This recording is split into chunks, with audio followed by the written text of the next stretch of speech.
அனைவருக்கும் வணக்கம். பள்ளி கல்வி காலத்திலேயே நாங்கள் எங்களுடைய மாநில அந்த சுதந்திர போராட்ட வீரர்களை பற்றிய கதைகளில் எங்கள் மாநிலத்தின் சுதந்திர போராட்ட வீரர்கள் எங்களுக்கு தெரியும், பக்கத்து மாநிலத்தை பற்றி எங்களுக்கு தெரியாது. அதே மாதிரி தான் பக்கத்து மாநிலத்திலையும் இருந்திருக்கும். அந்த காலத்திலே அப்படி இப்போது இலக்கிய உலகம் அதனுடைய ஆளுமைகள் என்று வரும்போது அது இன்னுமே பல போதாமைகளை கொண்டிருக்கிறது. அத்தகைய ஒரு சூழலில் இவ்வாறு தென்னிந்திய மாநிலத்தை சேர்ந்த இலக்கிய ஆளுமைகளை ஒருங்கிணைத்து ஒரு கூட்டத்தை ஏற்பாடு செய்திருக்கும் புக் பிரம்மா அமைப்பினருக்கு எங்களது நன்றியை தெரிவித்துக் கொள்கிறோம். திரு பாவனன் அவர்களுக்கும் எங்களுடைய நன்றியை தெரிவித்துக் கொள்கிறோம். இந்த அமர்விற்கு வருகை தந்திருக்கும் வாசகர்கள் அனைவரையும் வரவேற்கிறோம். இங்கு நம்முடன் இணைந்திருப்பவர்கள் ரம்யா, சுரேஷ் பிரதீப் மற்றும் கவிஞர் கையல் அவர்கள். எழுத்தாளர் ரம்யா அவர்களுடைய சிறுகதை தொகுப்பு நீலத்தாவணி வெளியாகி இருக்கிறது. அவருடைய இதழான நீலி இணைய இதழ் பெண்ணிய சூழலின் ஒரு முக்கியமான தமிழின் பெண்ணிய சூழலின் ஒரு முக்கியமான இதழாக பரிணமித்துக் கொண்டிருக்கிறது. மற்றொரு மறைமுக பங்களிப்பாக அவரை பற்றி சொல்ல வேண்டும் என்றால், தமிழ் விக்கியில் ஆயிரக்கணக்கான பதிவுகளை ஈட்டவர் என்பது அவருடைய தொடர்ச்சியான பங்களிப்பிற்கு மற்றொரு சான்று. சுரேஷ் பிரதீப் அவர்கள். சுரேஷ் பிரதீப் நாவலாசிரியராக அறிமுகமானவர். 2 நாவல்கள், 4 சிறுகதை தொகுப்புகள், அப்புறம் ஒரு கட்டுரை தொகுப்பு என தொடர்ச்சியாக இலக்கிய உலகில் ஒரு எழுத்தாளராக இயங்கி வருபவர். அதை தவிர தமிழ் லிட்ரரி டாக்ஸ் என்கின்ற யூடியூப் சேனல் வழியாக இலக்கியம் குறித்து தொடர்ச்சியாக உரையாடியும் வருகிறார். அதன் பிறகு கவிஞர் கையல் அவர்கள். கல்லூஞ்சல், மழைக்குருவி, ஆரண்யம், ஆதிவாசிகள் நிலத்தில் போன்சாய், உயிரளவடை என்கின்ற 5 கவிதை தொகுப்புகளும், அதன் பிறகு அமெரிக்க சிறுகதைகள், கறவை இல்லம் என்பது, பழைய துர்தேவதைகளும் புதிய கடவுளர்களும் என்கின்ற சமகால திபெத்திய சிறுகதைகள், போர் ஒழிந்த வாழ்வு என்று நோபல் பரிசு வாங்கிய அப்துல் ரசாக் குரானா அவர்களுடைய மொழிபெயர்ப்பு என 3 மொழிபெயர்ப்புகளும் வெளிவந்திருக்கின்றன. வணிகவியல் மற்றும் வணிக மேலாண்மையியலில் முனைவர் பட்டம் பெற்றவர். இவர்கள் மூவரையும் இந்த அமர்விற்கு வருகை என வரவேற்கிறேன். மொழிபெயர்ப்பு சார்ந்த இந்த அமர்வு நமக்கு மொழிபெயர்ப்பு, புதிய உலகம், புதிய சிந்தனைகள் அப்படிங்கிற ஒரு தலைப்பு நமக்கு ஒதுக்கப்பட்டிருக்கிறது. நம்முடைய பாரதியவே எடுத்துக்கொண்டால் கூட பாரதி தன்னை ஷெல்லிதாசன் அப்படின்னு சொல்லி தான் அறிமுகப்படுத்தி கொண்டிருக்கிறார். ஸோ அப்போது நமக்கு மொழிபெயர்ப்பு என்பதற்கு கிட்டத்தட்ட ஒரு 75 வருட பாரம்பரியம் இருக்கிறது. அதற்கு மேற்பட்ட கிட்டத்தட்ட 75 வருடத்துக்கு 100 வருஷம் கூட சொல்லலாம், அந்த வருட பாரம்பரியம் இருக்கிறது. அதை நாம் ஒரு 45 நிமிடத்திற்குள் பேசி முடிக்க வேண்டும் என்பதுதான் பெரிய தடை. ஸோ இதை நாம் புதுமைப்பித்தனுடைய ஒரு கூற்றிலிருந்து ஆரம்பிக்கிறோம். புதுமைப்பித்தன் மொழிபெயர்ப்புகள் செய்கிறார்.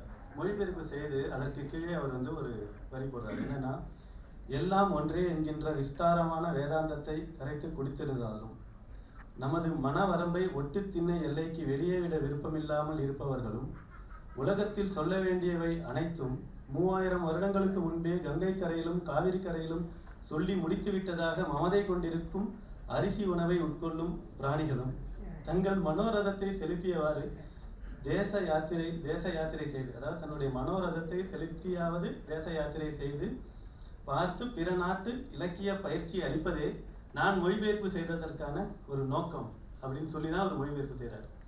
ஸோ அப்போது நமக்கு ஒரு மொழிபெயர்ப்பு என்பது ஒரு பெரிய அறைகோலாக தான் புதுமைப்பித்தன் அதை முன்னாடி வைக்கிறார். இதற்கு ஒரு நோக்கம் இருக்கிறது. இந்த நோக்கம் அந்த தலைமுறை எழுத்தாளர்களில் எவ்வாறு இயங்கியது, இதிலிருந்து இந்த கேள்வியை துவங்கலாம். இந்த கேள்விக்கு சுரேஷ் பிரதீப் அவர்கள் தங்களுடைய கருத்துக்களை தெரிவிக்கிறார். நன்றி காளி. அனைவருக்கும் வணக்கம். இந்த புக் பிரம்மா லிட்ரேச்சர் ஃபெஸ்டிவல் 3 நாட்களாக நடக்கிறது. இந்த 3 நாள் கலந்துக்கிட்டதில் நிறைய விஷயங்கள் தெரிஞ்சுக்க முடிஞ்சது. அதனால அந்த நிகழ்வு ஏற்பாட்டாளர்களுக்கு என்னுடைய நன்றி. இப்போ காளி இப்போ பொதுவாகவே தமிழ் சூழலில் எதை பற்றி பேசுகிறதுனாலும் புதுமைப்பித்தன்லேருந்து ஆரம்பிக்கிறது ஒரு மரபு. இது ஒரு நல்ல ஒரு ஃபிட்டிங்கான ஒரு மேற்கோளோட இந்த கேள்வியை அவர் முன் வச்சிருக்காரு. புதுமைப்பித்தன் எப்போவுமே நாம் ஒரு விஷயத்தை முன்வைக்கும்போது கொஞ்சம் எக்ஸ்ட்ராவாக சொன்னால் தான் எல்லாருக்கும் உரைக்கும் அப்படின்ற ஒரு மென்டாலிட்டி இருக்கிற ஒரு ஆள் புதுமைப்பித்தன். ஆனால் புதுமைப்பித்தனுக்கு முன்னாடியிலிருந்தே தமிழில் மொழிபெயர்ப்புகள் ஓரளவு தொடங்கிட்டு, பாரதி, வாவேசுவையர்லாம் மொழிபெயர்ப்புகள் பண்ணியிருக்காங்க. பாரதி நிறைய கட்டுரைகளை மொழிபெயர்த்திருக்காரு. இப்போ பாரதியுடைய முழு தொகுப்பில் பார்க்கும்போது அவருடைய மொழிபெயர்ப்புகள் நிறையவே நமக்கு கிடைக்க வருது. ஆனால் புதுமைப்பித்தன் இந்த ஸ்டேட்மெண்ட்டை சொன்ன காலத்தில் தமிழ் மொழிபெயர்ப்புகள் ரொம்ப குறைவாக தான் இருந்திருக்கு.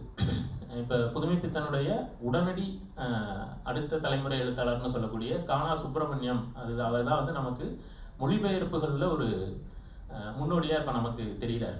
இப்போ ரம்யா பற்றி சொல்லும்போது தமிழ் விக்கியை பற்றி சொன்னார். இப்போ இந்த அரங்குக்காக நான் கானா சுப்பிரமணியனுடைய அந்த தமிழ் விக்கி பதிவை போய் பார்க்குறேன். அவர் மொழிபெயர்ப்புகளை ஸ்க்ரோல் பண்ணிக்கிட்டு போகவே வேண்டியிருக்கு. அவ்வளோ புத்தகத்தை ஆங்கிலத்திலேருந்து தமிழுக்கு மொழிபெயர்த்து கொண்டு வந்திருப்பார். குறிப்பாக அந்த ஸ்காண்டினேவியன் லிட்ரேச்சர், ஐரோப்பிய இலக்கியங்களை தமிழுக்கு நிறைய நாவல்களை மொழிபெயர்த்து கொண்டு வந்திருக்காரு. இப்போ புதுமைப்பித்தனுடைய இந்த ஸ்டேட்மெண்ட்னால நடந்த ஒரு விஷயமா, இல்லை தமிழ் சூழலில் காணாசு அது உருவாக்கின மாற்றமாங்கிறது தெரியல. தமிழுடைய தொடக்க கால முன்னணி படைப்பாளிகள் எல்லாருமே அவர்களுமே மொழிபெயர்ப்பாளர்களாக இருந்திருக்காங்க. உதாரணத்துக்கு இப்போ நமக்கு சுந்தர ராமசாமியே தெரியும். சுந்தர ராமசாமி இலக்கிய உலகத்துக்கு அறியப்படுறது 20 வயசுல தோட்டியின் மகன் நாவலை மலையாளத்திலேருந்து தமிழுக்கு மொழிபெயர்த்தவராக தான் அவர் இலக்கிய உலகத்துக்கு அறிமுகமாகிறார். தி ஜானகிராமன் நிறைய மொழிபெயர்ப்புகள் பண்ணியிருக்காரு. கூப்பா ராஜகோபாலன் பண்ணியிருக்காரு. ஸோ இந்த மாதிரி அந்த தொடக்க காலத்தில் நம்முடைய எழுத்து, இப்போ பொதுவான ஒரு கூற்று உண்டு, ஜெயமோகன் வந்து முன் வச்ச ஒரு கூற்று. அது வந்து என்னென்னா, தமிழில் நவீன இலக்கியம் வந்து நவீனத்துவ இலக்கியமாகவே பரிணமித்ததற்கு புதுமைப்பித்தன் ஒரு காரணம் அப்படின்னு அவர் ஜெயமோகன் வந்து நாவல் கோட்பாடு அப்படின்ற புத்தகத்தில் எழுதியிருக்காரு. அது ஒரு வகையில் உண்மையும் கூட தான். ஏன்னா நம்ம தமிழில் வந்து கிளாசிக் நாவல்ஸ் வந்து ரொம்ப கம்மி. இப்போ மண்ணும் மனிதரும் மாதிரியோ இல்லை ஒரு கயிறு ஏணிப்படிகள் மாதிரியான நாவல்கள் நமக்கு மிக குறைவு. காரணம் என்னென்னா, நம்ம மாடர்னிசத்தை ரொம்ப சீக்கிரமாகவே அடாப்ட் பண்ணிட்டோம். அப்படி ஒரு அடாப்டேஷன் இங்கே நடந்ததுக்கு காரணம், அந்த மாதிரியான ஒரு பாய்ச்சலை நம்ம சிறுகதைகளில் நிகழ்த்த முடிஞ்சதற்கு காரணம் வந்து மொழிபெயர்ப்புகள் தான். கானா சுப்பிரமணியனுடைய இல்லை சுந்தர ராமசாமி, அசோகமித்ரன்கிற மாதிரியான அடுத்த தலைமுறை படைப்பாளிகளும் தொடர்ந்து இந்த மாதிரியான இலக்கிய உருவம் சார்ந்த நிறைய கருதுகோள்களை முன் வச்சுக்கிட்டே இருந்தாங்க. இப்போ நம்ம இந்த மொழிபெயர்ப்புகளை ஒரு 2000க்கு முன்பு வரைக்கும் நடந்த மொழிபெயர்ப்புகளை வந்து 3 அலைகளாக பிரிச்சுக்கலாம். முதல்ல வந்து இந்த கானா சுப்பிரமணியன் தொடங்கி வைத்தது, அது வந்து ஒரு தொடக்கம் அப்படின்னு எடுத்துக்கிட்டோம்னா, அதன் பிறகு மொழிபெயர்ப்பில் நடந்த விஷயங்களை 3ஆக பிரிச்சுக்கலாம். ஒன்று வந்து இந்திய நாவல்களிலிருந்து தமிழுக்கு வந்தது, குறிப்பாக வங்க நாவல்கள். தானா சேனாதிபதி, தானா குமாரசாமி போன்றவர்கள், ஆரோக்கிய நிகேதனம், நீலகண்ட பறையை தேடி, அது அவங்க மொழிபெயர்க்கல. ஆனால் அந்த மாதிரி வங்க நாவல்கள் தமிழுக்கு வந்தது நம்முடைய ஒரு எழுத்து போக்க பாதிக்கக்கூடிய ஒரு விஷயமா தமிழில் இருந்தது. ரெண்டாவதா ரஷ்ய இலக்கியங்கள், டால்ஸ்டாய், தாஸ்தேவ்ஸ்கி. இப்போ எனக்கே வந்து சின்ன வயசில் எங்கள் அப்பா வந்து அந்த நிறைய அந்த பெரியாரிய கம்யூனிச புத்தகங்கள் வீட்டில் நிறைய இருக்கும். அலெக்சாண்டர் புஷ்கினுடைய கேப்டன் மகள் புத்தகத்தை நான் ஒரு 12 வயசில் படிச்சிருக்கேன் மொழிபெயர்ப்பா. நல்ல புத்தகம், இன்னுமே அந்த புத்தகம் வீட்டில் இருக்குது. ஆனால் விலை ரொம்ப கம்மியாக தான் இருக்கும். ஸோ இப்போ அந்த மாதிரி ரஷ்ய இலக்கியங்கள் வந்து, நான் இருக்கிறது ஒரு குக்கிராமத்தில், அந்த கிராமத்தில் இருக்கிற ஒருத்தர் கைக்கு வந்து சேரக்கூடிய அளவுக்கு ஒரு சேனல் இருந்திருக்கு. நல்ல மொழிபெயர்ப்பும் கூடாது.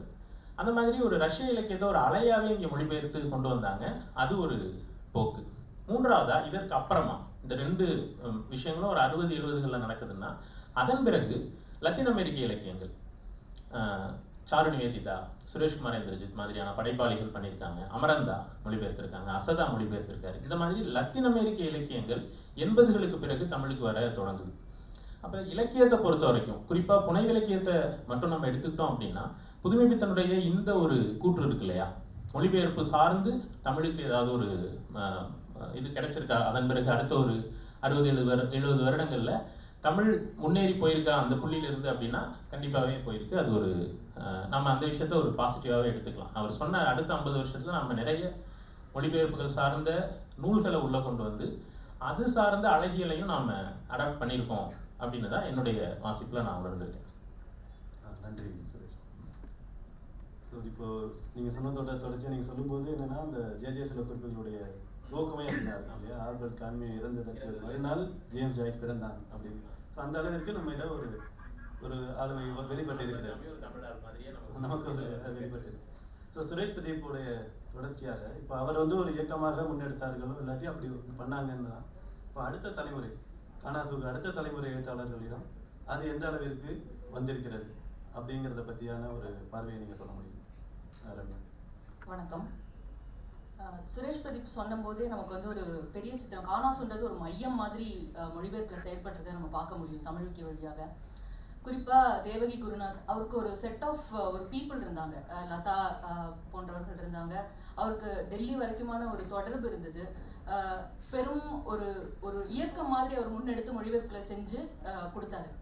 ஏன்னா நமக்கு ஷார்ட் ஸ்டோரியோ நாவலோ நம்மளுடைய ஃபார்ம் ஆஃப் இது கிடையாது. அப்போ வெளியில இருந்தா கடன் வாங்கி இங்கே வந்து நம்ம பண்ண வேண்டியது இருந்தது. அப்போ இதெல்லாம் பார்த்து தான் நம்ம வந்து ஒரு நல்ல ஷார்ட் ஸ்டோரி நல்ல நாவல் எப்படி எழுதலாம் அப்படின்ற ஒரு விஷனை கிரியேட் பண்ணுறதுக்காக அவங்க பண்ணாங்க. ஆனால் 90களுக்கு பிறகு இந்த போக்கு குறையிறத நம்ம பார்க்கலாம். 90கள் வரைக்கும் புதுமைப்பித்தன்லேருந்து ஆரம்பித்து சுந்தர ராமசாமி காலகட்டம் வரைக்கும்னு ஒரு காலகட்டத்தை நம்ம பிரிச்சுக்கலாம். இந்த காலகட்டம் வரைக்கும் நிறைய மொழிபெயர்ப்புகள் வந்ததை நம்ம பார்க்கலாம். அது கிட்டத்தட்ட 90களில் வந்து ரஷ்யன் லிட்ரேச்சராக இருக்கட்டும் இல்லை அமெரிக்கன் லிட்ரேச்சராக இருக்கட்டும் எதெல்லாம் மொழிபெயர்க்கப்படணுமோ அதெல்லாம் மொழிபெயர்க்கப்பட்டு அவை வந்து நிலைநிறுத்தப்பட்டதுன்னு சொல்லலாம். இதுக்கப்புறம் அந்த காலகட்டத்தில் ஒரு இளம் தலைமுறை எழுந்து வருது. ஜெயமோகன், கண்மணி குணசேகரன், எம் கோபாலகிருஷ்ணன், பாவண்ணன், ஒரு பெரிய வரிசை இருக்கு. ஜோடி க்ரூஸ், இந்த மாதிரியான ஆட்கள் இவங்களுடைய எழுத்துக்களை பார்த்தோம்னா ஒரு பெரிய நாவல் வரிசை வந்து தமிழ்ல வந்து உருவாகி வருதுன்னு சொல்லலாம். அதுக்கு ஒரு முக்கியமான ஒரு ஆளா நம்ம தமிழினி வசந்தகுமார் அவர்களை சொல்லலாம். அவர்கிட்ட ஒரு கனவு இருந்தது, அதாவது தமிழ்ல வந்து பெரிய நாவல்கள் எழுதப்படணும் அப்படின்னு. ஏன்னா இதுக்கு முன்னாடி ரஷ்யன் லிட்ரேச்சர் வந்துருச்சு, அதுல நம்ம பெரிய பெரிய நாவல்களை பார்க்குறோம். தமிழ்ல அப்படி ஒரு நாவலே இல்லை அப்படின்ற ஒரு இதுல வந்து ஒரு பெரிய ஒரு கேங்காவே செயல்பட்டாங்கன்னு சொல்லலாம். உமா மகேஸ்வரி எழுதினாங்க, சு வேணுகோபால், இந்த மாதிரி பெரிய இன்னைக்கு நம்ம முன்னோடிகள் சொல்லக்கூடிய 30-40 வருடங்கள் தொடர்ந்து தமிழ்ல எங்கிட்டு வரக்கூடிய நம்ம முன்னோடிகள் எடுத்துக்கிட்டோம்னா அவங்க எல்லாருமே பெரிய நாவல்கள் எழுதியிருக்கிறத பார்க்கலாம். மேலும் 90களில் வந்து நாவல் கோட்பாடு விவாதிக்கப்பட்டிருக்கு. ஜெயமோகன் வந்து முன்னெடுத்து பெரிய அளவில் டிஸ்கஸ் பண்ணி பெரிய நாவல்கள் எழுதுறது தான் அவங்களுடைய மிகப்பெரிய ஒரு விஷயமாவே இருந்திருக்கு. அப்போ இந்த இடத்துல மொழிபெயர்ப்பு குறையறதை நம்ம பார்க்கலாம். அதாவது வெளியில இருந்து மொழிபெயர்ப்புகள் வரல, மாறாக பக்கத்துல இருக்கக்கூடிய மாநிலங்கள்ல இருக்கக்கூடிய அந்த இன்ட்ராக்ஷன் அதிகமாகுது. குறிப்பா மலையாளம் லிட்ரேச்சர், மலையாளம் லிட்ரேச்சர்ல எந்த மிக நல்ல ஒரு படைப்பு வந்தாலும் மலையாளம் லிட்ரேச்சர்ல உடனே வந்து மொழிபெயர்க்கப்பட்டதை நம்ம பார்க்கலாம். மேலும் அந்த இடத்துல இருந்து வந்து வேதசகாயகுமார், அப்புறம் ஜெயமோகன், புனேவில் ஜெயமோகன், இந்த மாதிரி ஆட்கள் எல்லாமே மோஸ்ட்லி நாகர்கோயிலை சுற்றி இருக்கிறதுனால அந்த திருவனந்தபுரம் சமஸ்தானத்தில் இருக்கக்கூடிய எழுத்தாளர் அதிகமாக வந்த காலகட்டத்தினால மலையாளம் லிட்ரேச்சர் அதிகமாக வந்து இங்கே மொழிபெயர்க்கப்பட்டதை பார்க்கலாம். யுமா வாசுகி சார், அப்புறம் கேவி சைலஜா, இவங்கெல்லாம், ஜெயஸ்ரீ, இவங்களுடைய மொழிபெயர்ப்புகள்லாம் அதிகமாக நம்ம வரதை வந்து பார்க்கலாம். சொல் புதிதில் அதிகமும் மொழிபெயர்க்கப்பட்டது மலையாளம் லிட்ரேச்சராக தான் இருக்குது. அப்போது பக்கத்தில் இருக்க கன்னடா லிட்ரேச்சரும் அதே மாதிரி தான் அதிகமாக இங்கே உள்ள வந்தது அந்த காலகட்டங்கள். ஆனால் வேர்ல்ட் லிட்ரேச்சர் பெரிய அளவுக்கு மொழிபெயர்க்கப்படலை அப்படின்னு நம்ம சொல்லலாம். ஆனால் இங்கே ஒரு விஷயம் முன்வைக்கலாம். இந்த காலகட்டத்தில் 90களுக்கு பிறகான காலகட்டங்களில் இங்கே ஒரு ரிச்சான ஒரு வளமான ஒரு இலக்கியம் வந்து வெளிவந்திருக்கு. இவை தான் வந்து இனி வரக்கூடிய காலகட்டத்தில் வெளியில கொண்டு போய் சேர்க்கப்படணும்னு நினைக்கிறேன். அங்கிருந்து இனி வந்து நம்ம மொழிபெயர்க்கப்படணுன்றதை விட இங்கிருந்து பல முக்கியமான மாஸ்டர்ஸ் வெளியே போகணும்னு நினைக்கிறேன். ஏன்னா இங்கிருந்து மொழிபெயர்க்கப்பட்டு வெளியே போன ஆட்கள் வந்து முழுமையா தமிழ் இலக்கியத்தை வந்து முன்வைக்கலன்னு தான் நான் சொல்ல முடியும் இப்போ வரைக்குமே. ஏன்னா இப்போதான் ஜெயமோனோட அறம் வந்து 2014 வந்தது. இப்போதான் தெலுங்குக்கு போகுது. இங்கிலீஷ்ல 2 வருஷம் முன்னாடி அவருடைய வாசகர்கள் பிரியம்பதா, சுஜித்ரா மாதிரியான ஆட்கள் தான் மொழிபெயர்க்கிறாங்க. ஸோ இது ஒரு விஷயமா சொல்லலாம். அது போல இன்றைக்கு இந்த காலகட்டம் முடிஞ்சு நவீன காலகட்டம் எடுத்துக்கிட்டோம் அப்படின்னா இன்றைக்கு மொழிபெயர்க்கக்கூடிய ஆட்கள் வந்து 2 வகையில பிரிக்கலாம். ஒன்று வந்து பப்ளிஷர்ஸ் சொல்லி மொழிபெயர்க்கக்கூடிய ஆட்கள், இன்னொன்று வந்து தாங்களே தங்களுடைய சொந்த ரசனையின் அடிப்படையில் மொழிபெயர்க்கக்கூடியவங்களை சொல்லலாம். இந்த 2 வகை தான். இப்போ சுரேஷ் பிரதீப் சொன்னாரு கானாசு அப்படின்னு சொல்லிட்டு. கானாசு வந்து ஒரு இயக்கம் மாதிரி தமிழ் இலக்கியத்துக்கு என்னெல்லாம் கொண்டு வரணுமோ அதை வந்து மொழிபெயர்த்தாரு. இன்னைக்கு வந்து அந்த மாதிரியான சூழல் வந்து இல்லை. அதாவது ஒரு இயக்கமா எதெல்லாம் தமிழுக்கு வரணும் அப்படின்னு சொல்லக்கூடிய அளவுக்கு ஒரு பெரும் இயக்கமா ஒரு டிஸ்கஷனோட ஒரு டிஸ்கோர்ஸோட வந்து ஒரு மொழிபெயர்ப்பு செய்யப்படலை அப்படின்னு சொல்லலாம். நீங்க சொன்னதை எப்படி எடுத்துக்கலாம்னா, இப்போ எப்படி எடுத்துக்க தோணுதுன்றா, இப்போ முதலில் லட்சிய இலக்கியங்கள் வந்ததுன்னா அதற்கு பிறகு இப்போ ஜெயமோகன் பின்தொடர் நிலைமுறை எழுதுறாருன்னு சொன்னீங்களே, அதை எழுதும்போது அதில் தாஸ்தாஸ்கி ஒரு கேரக்டராகவே வருவாங்க. ஸோ அப்போ அங்கிருந்து நமக்கான எழுத்தாளர்கள் ஆர்வம் பெற்று தன்னுடைய கதைகளை எழுத துவங்கி விட்டார்கள் அப்படின்னு நீங்கள் முதல்ல சொல்றீங்க. அப்படி தான் நமக்கு வந்து ரத்த உறவு, இவர்கள் இதெல்லாம் வருது. அதாவது எம் கோபாலகிருஷ்ணன், சு வேணுகோபால், அந்த நேம்லாம் சொன்னீங்களே. அப்போ அவர்கள் என்ன பண்ணாங்கன்னா அங்கிருந்து உத்வேகம் பெற்றார்கள், அங்கிருந்து நம்முடைய படைப்பை எழுத துவங்கினார்கள். அப்போது நமக்கு ஆட்டோமேட்டிக்காகவே மொழிபெயர்ப்பை இங்கே கொண்டு வந்து சேர்ப்பதற்கான கானாசனுடைய என்ன நோக்கத்துக்காக பண்ணாங்களோ அது ஒரு வகையில் நிறைவடைந்து விட்டது. அதை நம்முடைய எழுத்துக்கள் அவ்வாறாக உலகத்திற்கு சமானமான ஒரு இலக்கியமாக வந்துவிட்டது அப்படிங்கிறத உங்களுடைய இதுலேருந்து எடுத்துக்கலாம். இப்போ இவர்கள்ட்ட அது தொடர்ச்சியான ஒரு கேள்வி. தொடர்ச்சியாக மொழிபெயர்ப்பில் நீங்கள் இயங்கி வருகிறீர்கள். ஸோ அப்போது இன்றைக்கு மொழிபெயர்ப்பு வெளியாகும் பொழுது அதில் இந்த நம்மளுடைய தலைப்பை ஒற்றி கூட நீங்கள் சொல்லலாம், புது உலகம் புதிய சிந்தனைங்கிறப்போ.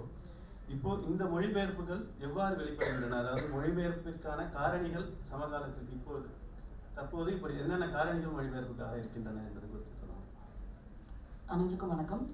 முதலில் இந்த நிகழ்வை ஏற்பாடு செய்த புக் பிரம்மாவுக்கு என்னுடைய மனதார்ந்த வாழ்த்துக்களும் நன்றியும். நான் வந்து ஒரு அகாடமிஷியன் தான். நான் ஒரு காமர்ஸில் ஒரு பிஹெச்டி, அப்புறம் மேனேஜ்மெண்ட்டில் ஒரு பிஹெச்டி முடிச்சுட்டு இதுக்கப்புறம் அகாடமிக்கில் பண்ண வேண்டாம் எதுவும் புதுசாக அப்படின்னு when I started translating in FBயில் ஒரு போயமை ட்ரான்ஸ்லேட் பண்ணி போட்டப்போ முறையாக என்னை தொடர்பு கொண்டு மெசஞ்சரில் நீங்கள் ரொம்ப நல்லா ட்ரான்ஸ்லேட் பண்ணுறீங்க, why don't you get into translation அப்படின்னு எனக்கு ட்ரான்ஸ்லேஷனுக்குள்ளே கொண்டு வந்த திரு சரவணன் மாணிக்க வாசகம் சாருக்கு நான் நன்றி சொல்ல விரும்புகிறேன். அதே போல் என்னோட ஏராளமான சிறுகதைகளை தன்னுடைய இணைய இதழான தமிழ்நீல வெளியிட்ட திரு கோகுல் பிரசாத்துக்கும், என்னுடைய பப்ளிஷர்ஸ் தமிழ்நீ வசந்தகுமார் சாருக்கும், இன்னைக்கு அவருடைய எதிர் அனுஷோட பிறந்த நாள் இன்றைக்கு, அவருக்கும், அப்புறம் கனலி, வாசகசாலை, நுட்பம் ஆகிய இதழ்களுடைய எடிட்டர்ஸான நுட்பம் சந்தோஷ்குமார், கனலி விக்னேஸ்வரன், வாசகசாலை அருண் அவர்களுக்கு எல்லாம் நான் நன்றி சொல்கிறேன். இது ஒரு கண்டிப்பாக நான் இதை சொல்லணும். நான் ஒரு அவார்ட் ஸ்டேஜில் உட்காந்துட்டுலாம் இதை சொல்லலை, but still I would like to thank them because I am so indebted. Otherwise இத்தனை என்னோட நாவல் அப்புறம் இதெல்லாம் வெளியே வந்திருக்க முடியாது. So first I would like to thank them. மொழிபெயர்ப்புக்கான காரணிகள் எதா இருக்குது அப்படின்னா, ஃபஸ்ட்டு நான் எப்படி சூஸ் பண்ணுறேன் அப்படின்னா, முதல்ல எனக்கு சேலஞ்சிங்காக இருக்கணும். அந்த நிறைய ஃபேக்டர்ஸ் இருக்குது. சேலஞ்சிங்காக இருக்கணும்னு நான் நினைப்பேன். போர்டமை பீட் பண்ணுறதுக்கு தான் ஐ கேம் இன்டு லிட்ரேச்சர்.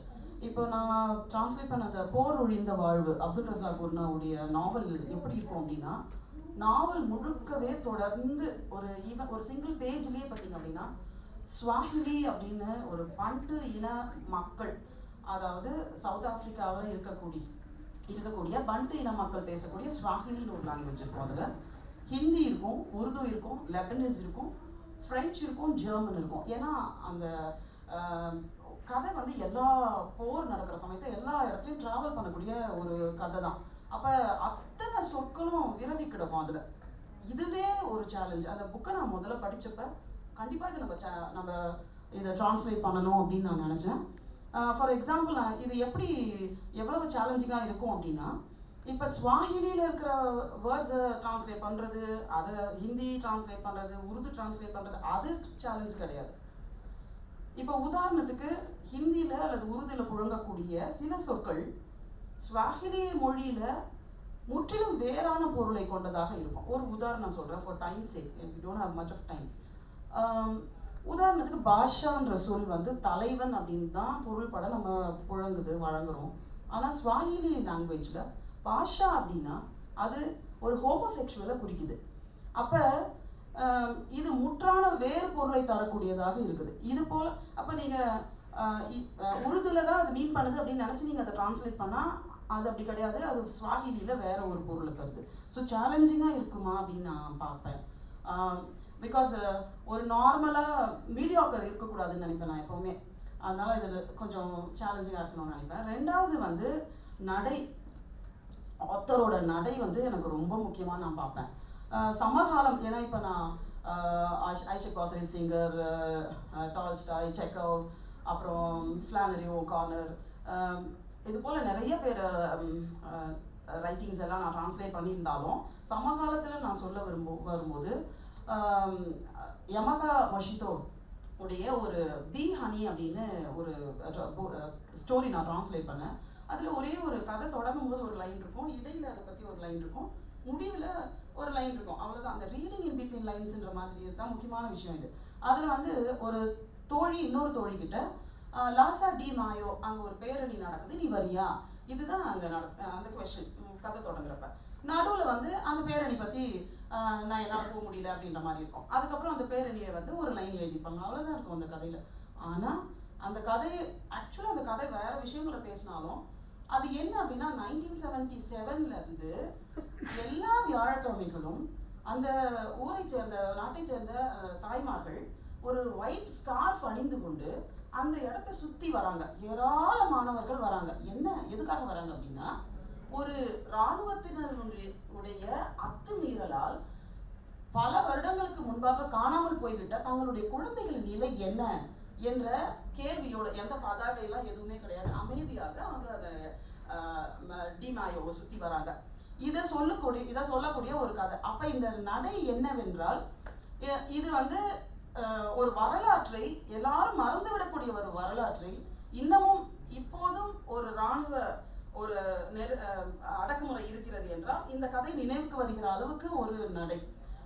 அதே போல வந்து நெர்லின் யீல்ட்மேனுடைய ஒரு நடை எப்படிப்பட்ட நடை என்றால், இப்போ நம்முடைய திரைப்படங்கள் சிலவற்றை நாம் சொல்லுவோம் இல்லையா, யாருமே அதில் கெட்டவங்களா இருக்க மாட்டாங்க, எல்லாமே நல்லவங்க. அந்த நாவல் முழுக்க பார்த்தீங்கன்னா ஒரு 10 கதாபாத்திரங்கள் இருக்கிறது என்றால் ஒவ்வொரு கதாபாத்திரத்துக்கும் ஒரு அத்தியாயம் என்று வைத்து இந்த கதாபாத்திரம் பேசும்போது அடுத்த கதாபாத்திரத்தை பற்றி தவறாகவும் அவர்கள் இப்படி இருக்கிறார்கள் அப்படி இருக்கிறார்கள் குறை சொல்வதாகவும் இருக்கும். அதே அடுத்த அத்தியாயத்துல அந்த கதாபாத்திரம் இந்த கதாபாத்திரத்தை பற்றி பேசும். இது புரணி மாதிரி இருக்காது. இது எப்படி இருக்கும் என்றால், அவருக்கான நியாயம் என்பது எப்படி அவரவர் மொழியில் சொல்லப்படுகிறது என்பதை ரொம்ப அழகாக கொண்டு போயிருப்பார்கள்.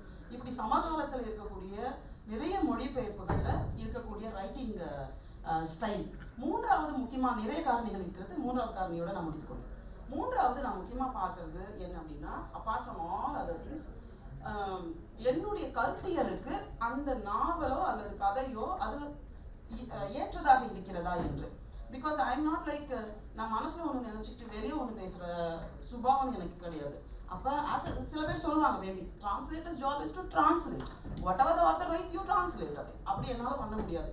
நான் சொல்கிறது என்னை பற்றி தான் காரணிகளில். அப்போ என்னுடைய ஐடியாலஜிக்கு அந்த விஷயம் ஒத்து வரலாம். சில நாவல்களில் சில கதைகளில் பார்த்தீங்கன்னா உங்களுக்கு தெரியவே தெரியாது, அப்படியே ஊடுருவி அதில் வந்து ஒரு மேல் சாவனிஸ்டிக் ஆட்டிடியூடோ அல்லது ஒரு அடக்குமுறையான விஷயமோ அல்லது மொழியையோ அல்லது கலாச்சாரத்தையோ இன்னொருவர் மீது திணிக்கிற விஷயங்களோ அங்கே இருக்கும். அதை வந்து சட்டிலாக இருக்கும். அப்போ நம்ம அதை படித்து புரிஞ்சுக்கணும். அப்போ அந்த மாதிரியான ஐடியாலஜி இருக்கிற ரைட்டிங்ஸை ஐ வில் நாட் சூஸ். இதுதான் வந்து for time sake I would சொல்லக்கூடிய காரணிகள். தேங்க்யூ. மிக்க நன்றி. ஸோ ஒரு வகையில் இப்போது முதல் சுற்று விவாதத்தில் இந்த மொழிபெயர்ப்பு எப்படி துவங்கி எப்படி வந்ததுங்கிறப்போ, இப்போ சமகாலத்தில் எப்படி செய்யப்படுது அப்படிங்கிறப்போ நீங்கள் சொன்ன அந்த விஷயம் இருக்கு இல்லையா, ஒரு சேலஞ்ச் இருக்கணும், அதில் ஒரு அழகியல் நடை இருக்கணும், மூன்றாவதாக அந்த கருத்தியல் ஒத்து வரணும் அப்படின்ட்டு. ஸோ இப்போ நம்ம இதனுடைய அடுத்த இதுக்கு போகணும். இப்போ நமக்கு இதை வந்து இந்த சிந்தனைகள் எப்படி வந்தது, இப்போ உங்களுடைய கேள்வி ஒரு வகையில் அந்த சிந்தனைகள் எப்படி பரிணமித்திருக்கிறதுங்கிறத உங்களுடைய பதில் வழியாகவே எங்களால் உள்வாங்க முடியல. இப்போது இதில் வந்து நம்ம எடுத்தோம்னா, இப்போது உலக அளவில் எடுத்துக்கிட்டோம்னா யாருமே வந்து அடுத்தவனுக்கு சோறு படாதன்னு எந்த நாடும் சொல்லாது, அடுத்தவனை கொள்வது சரின்னு எந்த நாடும் சொல்லாது. ஸோ அப்போது கதைகள் எடுத்துக்கிட்டோம்னா எல்லா கதைகளும் ஒழுக்கத்தை போதிக்கின்றன, எல்லா கதையுமே ஒரு வித அறத்தை சொல்லிக்கொண்டு தான் இருக்கின்றன. அப்போது நமக்கு அதை தாண்டி அதுலேருந்து கிடைப்பது என்ன, ஒரு உலக இலக்கியத்தில் நம்ம வாசிக்கும் போது புதிய உலகம் அப்படிங்கிற பார்வையில் இது எவ்வாறு நமக்கு ஒரு புதிய உலகத்தை நம் முன் கட்டமைக்கிறது. இப்போ இந்த மொழிபெயர்ப்பு நாவல்கள் வழியாக நாம் காண்கிற புதிய உலகம் என்ன, அந்த ஒரு கேள்வி இருக்கு. இப்போ சிந்தனை, இப்போ ஒரு எழுத்து நடைக்காக பங்காற்றியது ஓகே, ஒரு வாசகராக இது என்ன கிடைக்குது அப்படிங்கிற ஒரு கேள்வி இருக்கு இல்லையா. ஸோ அப்படி மொழியாக்கம் ஒரு புதிய உலகமாக என்ன கொடுத்தது நீங்கள் சொல்ல முடியுமா? அது உலக இலக்கியத்திலேருந்து நீங்கள் சொல்லுங்கள். பிற இந்திய இலக்கியத்துலேருந்து ரம்யா கிடைக்கும். ஆக்சுவலி இப்போது உலக இலக்கியம் அப்படின்னு எடுத்துக்கும் போது தமிழில் அந்த நான் தொடக்கத்தில் சொன்ன மாதிரி அந்த ஐரோப்பிய இலக்கியங்கள் தான் தமிழில் முதல்ல வருது. இதில் இன்னொரு போக்கு இருக்குது. இந்த லத்தீன் அமெரிக்க இலக்கியங்கள் 80க்கு பிறகு வந்துச்சுன்னு சொன்னேன். லத்தீன் அமெரிக்க இலக்கியங்களுடைய ஒரு தாக்கம் அப்படின்றது என்னவா இருக்குன்னா, அது ஒரு வகையில் தலித் லிட்ரேச்சரோட ஒரு கம்பைண்டாக, இல்லைன்னா வந்து விளிம்பு நிலை இலக்கியம் அப்படின்னு ஒரு லேபிளிங்கில் சொல்லுவாங்க. நான் அது ஒரு புரிதலுக்காக அந்த வார்த்தையை பயன்படுத்துகிறேன். அந்த மாதிரியான விஷயங்களோட நமக்கு லத்தீன் அமெரிக்க இலக்கியங்கள் ரொம்பவே நெருக்கமாக இருக்குது. காரணம் என்னென்னா, இப்போ நமக்கு இந்த அமெரிக்க இலக்கியம் இல்லை வந்து ஐரோப்பிய இலக்கியம் இதெல்லாம் வரும்போது, இல்லை ரஷ்ய இலக்கியமே எடுத்துக்கும் போது எல்லாத்துலேயுமே ஒரு வகையான ஒரு சமாத்காரம் இருக்கிறத நம்ம பார்க்கலாம். இல்லைன்னா வந்து ஒரு இப்போ ஏர்னஸ்ட் ஹெமிங்வே பார்க்கும்போது அந்த சொல்ல, அதாவது ஒரு எழுத்தை 10 தடவை திருத்தணும், 20 தடவை திருத்தணும், ஒரு கதையை எழுதுனா, ஒரு நாவல்னா வந்து 100 பக்கத்துக்கு இருக்கணும், 150 பக்கத்துக்குள்ளே தான் இருக்கணும் அப்படின்ற மாதிரி ஒரு பாலிஷ்டு லிட்ரேச்சர். அவங்களுக்கு வந்து பெரிய ஒரு, இப்போ ஹெமிங்வே போரை எழுதியிருக்காரு, அவர் ஃபேர்வெல் டு ஆர்ம்ஸ் மாதிரியான நாவல்களை அவர் எழுதியிருக்காரு. ஆனாலுமே அதில் காமிக்கப்படக்கூடிய உலகமே ரொம்ப ரொம்ப பாலிஷ்டாக இருக்கும். ஏன்னா அவர் அந்த எழுத்தை அந்த வாசிக்க போகிற ரீடர்ஸுக்காக அவர் எழுதலை. அதை வாசிக்க போகிறவன் ஒரு நல்ல வெல் செட்டில்டு அமெரிக்கன் அப்படிங்கிற நோக்கத்தில் அவர் எழுதலைன்னா கூட, இலக்கியம் இந்த மாதிரி தான் இருக்கணும், இலக்கியம் வந்து இவ்வளோ கண்ட்ரோல்டாக தான் பேசணும், அதை தான் நாம் இங்கே மாடர்னிசம்னு சொல்கிறோம். நம்மளோட மாடர்னிஸ்ட் பீரியடில் எழுதினவங்களும் அந்த ஒரு கொள்கையை ஏற்றுக்கிட்டவங்களா இருக்காங்க. இப்போ அசோகமித்திரனுடைய நாவல்கள் எல்லாமே ரொம்ப சிறிய நாவல்கள் தான். இப்போ நம்ம அவரோட ஷார்ட் ஸ்டோரிஸையோ நாவலையோ படிக்கும்போது அவரோட ப்ரில்லியன்ஸ் நமக்கு நல்லாவே தெரியுது. ஆனாலுமே ஏன் அந்த ஒரு கன்ஃபைன்மெண்ட் அவங்க எழுத்துல வந்திருக்கு அப்படின்னா, அது வந்து அந்த லிமிட்டேஷனை உருவாக்குனது இந்த மாடர்னிஸ்டிக் லிட்ரேச்சர்னு ஒரு காரணத்தை சொல்லலாம். இப்போ காஃப்கா, காமியூ, இந்த மாதிரி மாடர்னிஸ்டிக் லிட்ரேச்சர்னால நம்முடைய தமிழ் இலக்கியம் இதை நான் ஒரு நெகட்டிவான விஷயமா சொல்லலை. ஏன்னா இந்த ஷார்ப்பான கூறுமுறை வந்து இன்று வரைக்குமே தமிழில் தொடர்ந்து நீடிச்சுக்கிட்டு தான் வருது. பெரிய நாவல்கள் எழுதப்பட்டால் கூட அவ்வளோ பெரிய நாவலாக அது எழுதுறதுக்கான ஒரு ஸ்கோப் இருக்கிற மாதிரி தான் நம்முடைய நாவல்கள் இருக்கு. ஆனால் இந்த லத்தீன் அமெரிக்க இலக்கியம் வந்து நமக்கு ஒரு வகையான ஒரு தொன்மங்களை நம்ம உள்ளே கொண்டு வரலாம். நமக்கு நடக்கக்கூடிய ஒரு அநீதிகளை வேற ஒருத்தனோட கதையா, இல்லை வேற ஒரு எப்படி சொல்றது, ஒரு குறியீட்டு கதையா அதை எழுதி பார்க்கலாம். இப்போ ஆற்றங்கரை பிள்ளையார் அப்படின்ற மாதிரி நான் ஒரு புதுமைப்பித்தன் ஒரு கதை எழுதியிருக்காரு இல்லையா. ஸோ இப்போ அதே மாதிரி ஆற்றங்கரை பிள்ளையாரோட தொடர்ச்சியாக நம்ம 100 Years of Solitude பார்க்கலாம்.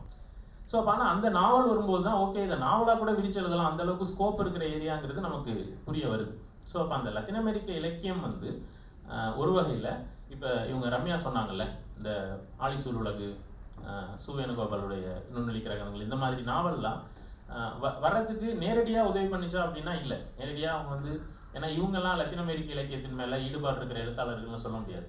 ஆனால் அந்த ஐடியா, ஒரு சாதாரண மனுஷன் இல்லை ஒரு தலைமுறை கதைன்னு வரும்போது அது மன்னர்களோட கதையாக தான் இருக்கணும்னு அவசியம் கிடையாது, ஃபேமிலி ஸ்டோரியாக இருக்கலாம்.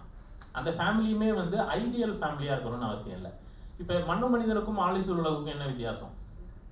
இங்கே கன்னட நாவல் மண்ணு மனிதரும் சிவராமகாரந்தோட நாவலுக்கும் நமக்கு ஆலிசூல் உலகுக்கும் என்ன வித்தியாசம்? சிவராமகாரந்துடைய எழுத்துல ஒரு என்ன சொல்றது, ஒரு ஐடியல் வியூ இருக்கு.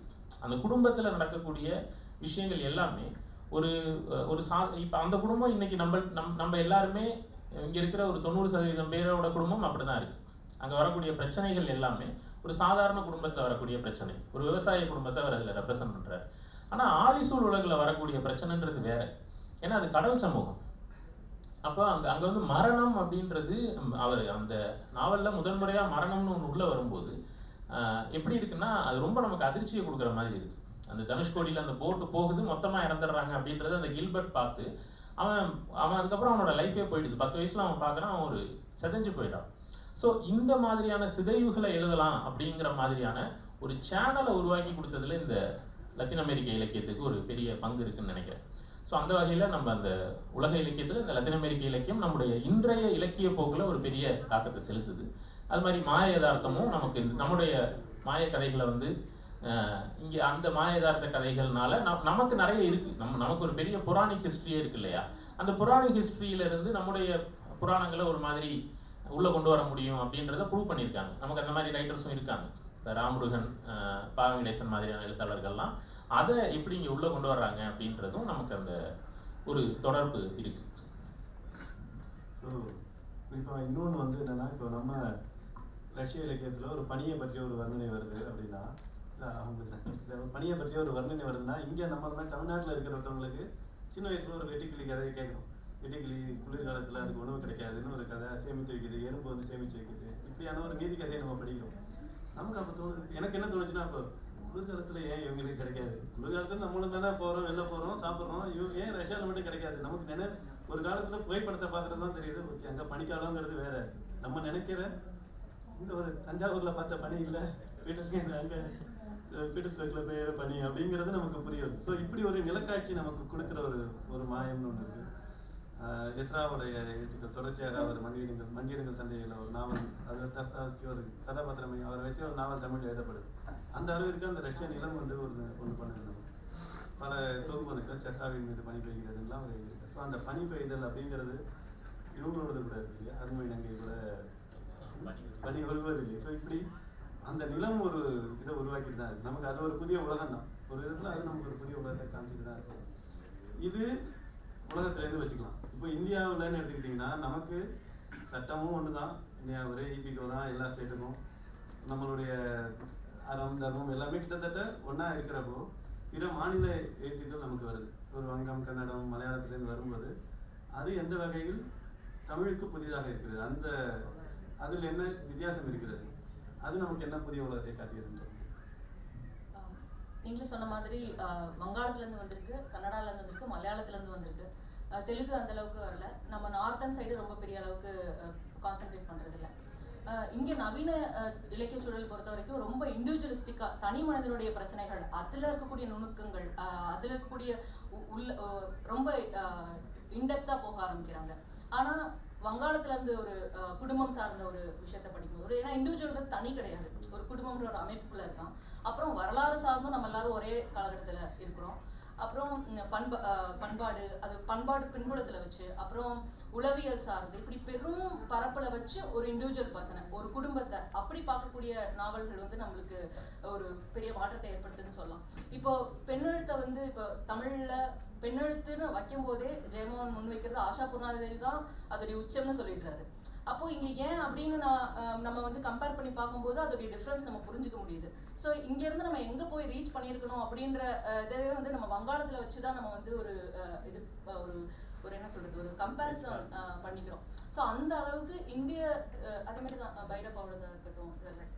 ஸோ இந்த கம்பேரிசன் வந்து நமக்கு நம்ம முன்னேறத்துக்கு ஒரு இல்லை அடுத்த கட்டத்தை நோக்கி நகர்றதுக்கு வந்து உதவியாக இருக்குன்னு சொல்லலாம் இந்த மொழிபெயர்ப்புகள். இப்போ அதனோட தொடர்ச்சியாக இப்போ நீங்கள் சொன்னது எப்படின்னா, வங்க நாவலில் பொறுத்த வரைக்கும் ஒருத்தரும் ஒரு இதை ரெப்ரசென்ட் பண்ணுறவனா இருக்கான். ஒருத்தன் மெட்டீரியலிஸ்டிக்காக இருப்பான், ஒருத்தன் மாடர்னிஸ்டாக இருப்பான். இப்படியான இவர்களுடைய ஒரு தாக்கம் வந்து அந்த எழுத்துக்கள் அப்படி எழுதப்படும். அவர்களிடம் தாக்கம் பெற்று நமக்கு வந்திருக்கு. இப்போ இந்திரா பாசாரதி, ஆதவனுடைய எழுத்துக்களை நம்ம அதை பார்க்க முடியும். கன்னட எழுத்துக்கள் ஒரு குடும்ப வன்முறைங்கிறத இன்னுமே நுணுக்கமாக நமக்கு சொல்லுவாங்க. நம்மகிட்ட எதுக்குமே குடும்ப நாவல் சமஸ்யல் இதே நம்மகிட்ட வந்தாலும் இவ்வளவு இதுவாக குடும்ப வன்முறையை வம்சவக்ஷா மாதிரியான சில நாவல்களை நம்ம பார்க்கும்போது நமக்கு அது ஒரு விதத்தில் நம்மளால் அதை பொருத்தி பார்த்து கொள்ள முடிகிறது. இது ஒரு விஷயம் இந்தியாவிலிருந்து வரும்போது.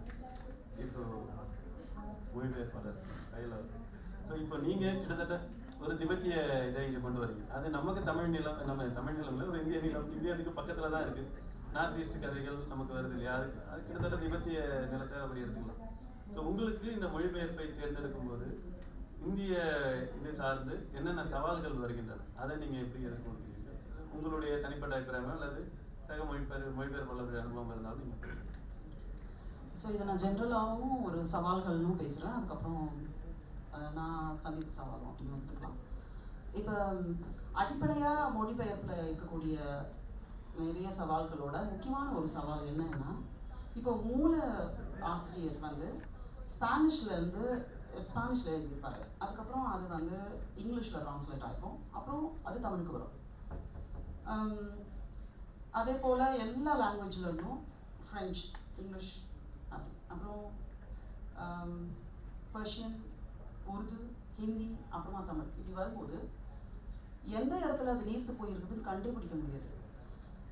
உதாரணத்துக்கு நான் சொன்னோம் அப்படின்னா, நான் முன்னாடி படித்த ஓஷோவோட sex matters, sex to super consciousness, wisdom of the sand, இதெல்லாம் பார்த்திங்க அப்படின்னா நிச்சயமாக நான் சொல்கிறேன், இதை வந்து இப்போ இன்றைக்கி நம்ம படிக்கிற தமிழ் வெர்ஷன் வந்து ஓஷோ எழுதியிருக்க வாய்ப்புகள் மிகவும் குறைவு. ஏன்னா அது மாறி வேறு மாதிரியாக ஒரு மாதிரியாக ஆயிடுச்சு. அந்த டெப்த்தே அதில் இருக்காது. இதை நான் ஆத்தென்டிக்காக என்னால் சொல்ல முடியும். அண்டு நான் வந்து ஃபயஸ் அஹ்மத் ஃபயஸ் போயட்ரியை பார்த்தீங்கன்னா ஃபயஸ் அஹ்மத் ஃபயஸு, அப்புறம் சாரி ஜஹான் அச்சா எழுதிய முகமது இக்பால், மிர்சா காலிப், இவங்களெல்லாம் உருதுலேருந்து எஸ்பெஷலி ரூமி வந்து பர்ஷியனில் எழுதிப்பார், பர்ஷியன்லேருந்து உருது வந்து அப்புறம் ஹிந்திக்கு வருது. ஸோ நீங்கள் அந்த ஹிந்தி வெர்ஷனை படிச்சிங்கன்னா அது வேறு மாதிரி இருக்கும், அதை இங்கிலீஷில் ட்ரான்ஸ்லேட் பண்ணியிருப்பாங்க, அது கம்ப்ளீட்லி வேறு மாதிரி இருக்கும். கம்ப்ளீட்லி வேறுன்னா ஒரு சாயல் இருக்கும் அவர் எழுதுனது, அவ்வளோதான். ஸோ அப்போ அதெல்லாம் வாசிக்கிறப்ப நமக்கு நிச்சயமாக தெரியுது ஒரு மொழியிலேருந்து இன்னொரு மொழிக்கு வர்றப்ப இது அவாய்டே பண்ண முடியாது. அப்போ என்னன்னா ஒவ்வொரு மொழிபெயர்ப்பாளரும் அவருடைய பணியை சிறப்பாக செய்யணும். அப்போ இல்லைன்னா அது நீர்த்து போன்றதுன்றது நம்ம இப்போ இங்கிலீஷ்லேருந்து தான் ஒருத்தர் தமிழுக்கு ட்ரான்ஸ்லேட் பண்ணுறாங்க, அவங்களால அதை எப்படி கண்டுபிடிக்க முடியும்? அது ஸ்பானிஷில் எப்படி இருந்தது, ஃப்ரெஞ்சில் எப்படி இருந்தது, நம்மளால் கண்டுபிடிக்க முடியாது. அப்போ த responsibility lies on everybody's shoulder. அப்போ இது சரியில்லைன்னு நம்ம யாரையும் பின் பாயிண்ட் பண்ண முடியாது இங்கே. ஸோ அது ஒரு பிக்கெஸ்ட் சேலஞ்சு. அதுக்கப்புறம் பார்த்தீங்க அப்படின்னா சில வாங்க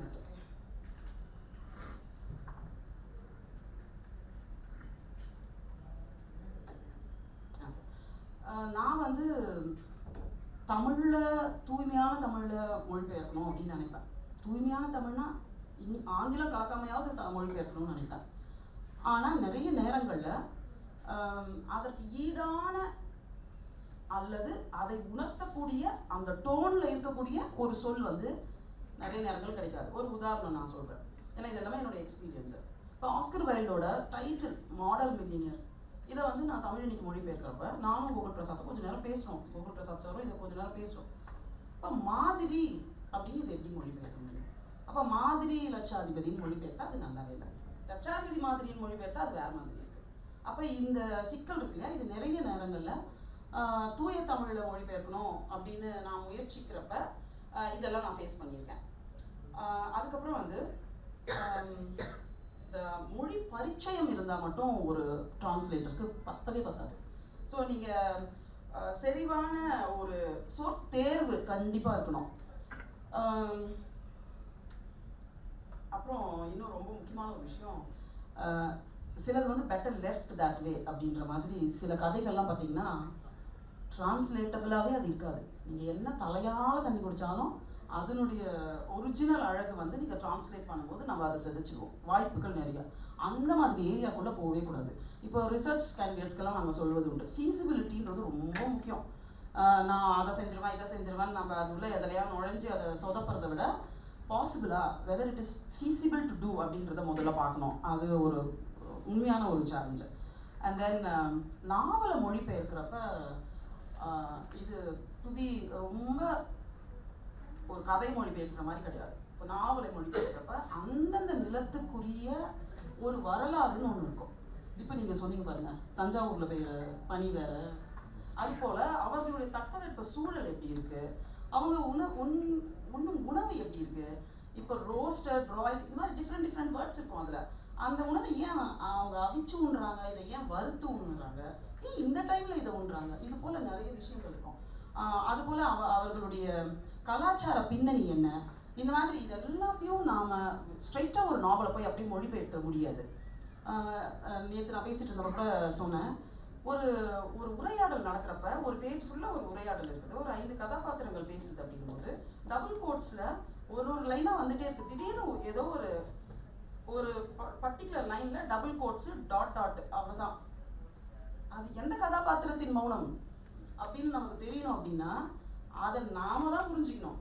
அப்போ அதற்கு ஒரு உண்மையிலே ஒரு டெடிகேஷன் அண்ட் கமிட்மெண்ட் வந்து உண்மையாக ஒரு மொழிபெயர்ப்பாளருக்கு நிச்சயமாக தேவை.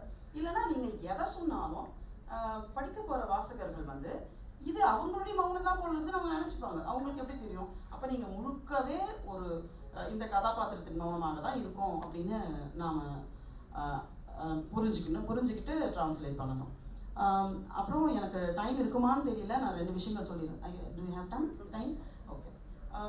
என்னோட சமகாலத்தில் என்னோட மொழிபெயர்த்து கொண்டிருக்கின்ற மொழிபெயர்ப்பாளர்களுடைய பெயரை நான் நிச்சயமாக குறிப்பிட விரும்புகிறேன். நான் மறந்துக்கூடாதுன்னு I have prepared even a list. என்னோட I am talking about current translators. So I'll read out the names. இது வந்து இந்த ஆர்டரில் இல்லை, ஜஸ்ட் லிஸ்ட் அவ்வளோதான். அனுராதா கிருஷ்ணசுவாமி, ஷாஹிதா, கார்குழலி, லதா அருணாச்சலம், சசிகலா பாபு, இல சுபத்ரா, நர்மதா குப்புசாமி, அனுராதா ஆனந்த், தாமரை செல்வி, விலாசினி, கீதா மதிவானன், ஜான்சி ராணி, மலர்விழி அன்புவேல், அகிலா ஸ்ரீதர், அப்புறம் அரபில் வந்து பிரியா, மலையாளத்தில் வந்து சுஜா செல்லப்பன், அப்புறம் K V Jayashree, and then Shailaja, Suhana. So இவங்க I have prepared this may not be a complete list. இதில் விடுபடல்கள் இருக்கலாம். நான் எப்போவுமே லிஸ்ட் போடுறது ரொம்ப காம்ப்ளிகேட்டட் நினைப்பேன். It should not lead into all the controversies, all the more which is already existing. So அதனால் விடுபடல்கள் இருக்கலாம். அப்படி இருந்தால் கைண்ட்லி அட்ஜஸ்ட். அப்புறம் ரொம்ப சிரிப்பாக இருக்கக்கூடிய இன்னொரு விஷயம் வந்து வசவுகளை மொழிபெயர்ப்பது. நான் வந்து ஒரு 2 லைனில் எழுதியிருப்பேன். வசையெல்லாம் இசையாக்கும், வசையெல்லாம் இசையாக மொழிபெயர்ப்பது காதல் அப்படின்னு. காதலில் மட்டும்தான் எல்லா வசையும் வந்து நமக்கு இசை மாதிரி கேட்கும். ஸோ அந்த டிரான்ஸ்லேஷனில் பார்த்தீங்கன்னா வசையை மொழிபெயர்ப்பது ரொம்ப கஷ்டமாக இருக்கும். இப்போ நீங்கள் அதை இங்கிலீஷில் படிக்கும்போது அது நெருடாது. திட்டுறப்ப கூட நம்ம இங்கிலீஷில் திட்டுறது பெட்டர்னு சொல்லுவாங்க காலேஜ்லலாம். ஸோ ஆனால் நீங்கள் அதை தமிழில் மொழிபெயர்க்கிறப்ப அதை நீங்கள் எப்படி மொழிபெயர்ப்பீங்க?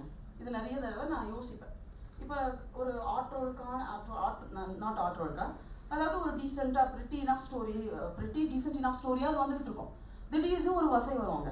அப்போ வந்து அதுவும் இந்த எஃப் வேர்டை வந்து it is used as adjective, noun, எல்லா விதமாகவும் அது யூஸ் ஆகும். அப்போ வந்து ஒருத்தர் மகிழ்ச்சியை வெளிப்படுத்துவான், ஒருத்தன் துயரத்தை வெளிப்படுத்துவான். ஆக்ட் சேர்த்தா ஒரு மீனிங் வரும், வித்து சேர்த்தா மீனிங் வரும். I don't think I need to explain. So அப்போ இதை நான் வந்து எத்தனை விதமாக நான் தமிழில் மொழிபெயர்க்க முடியும் அந்த இடத்துல? அப்படி மொழிபெயர்க்கணுமா? அப்படி இல்லை வேண்டாம் விட்டுடலாம் அப்படின்னா சில இடங்களில் அது மொழிபெயர்த்தே ஆக வேண்டும்ன்ற கட்டாயத்தில் அந்த சூழல் இருக்கும். அப்போ ரொம்ப டீசெண்டாக அதை விட்டுணுமா? இல்லை அதை வந்து எப்படி டீசெண்டாக மொழிபெயர்க்க முடியும் என்னால்? Not possible on earth. Okay, அப்போ இது வந்து வசையை மொழிபெயர்க்கிறது ஒரு challenge. I think just 1 more minute.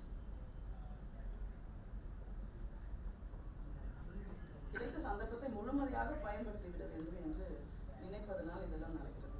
I think I covert everything. Thank you. மிக்க நன்றி.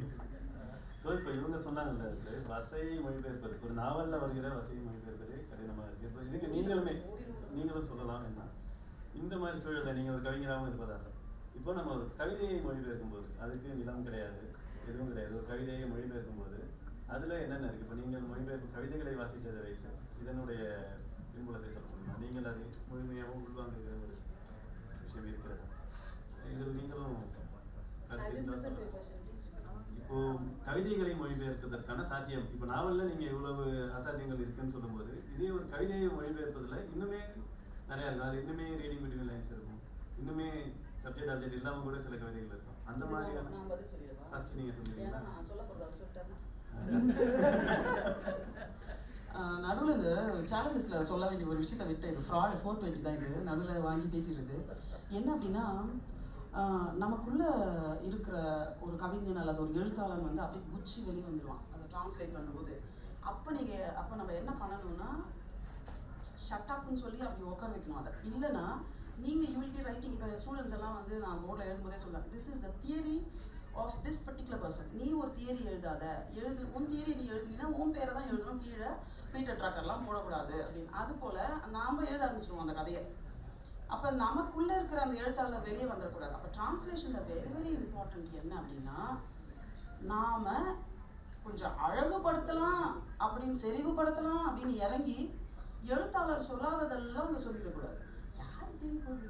இதை யார் போய் வந்து மூலக்கதையோடு உட்காந்து நம்ம கதையை படிக்கிறது, டிரான்ஸ்லேட்டட் வெர்ஷன் படிக்கிறதுக்கு இங்கே ஆள் கிடையாது.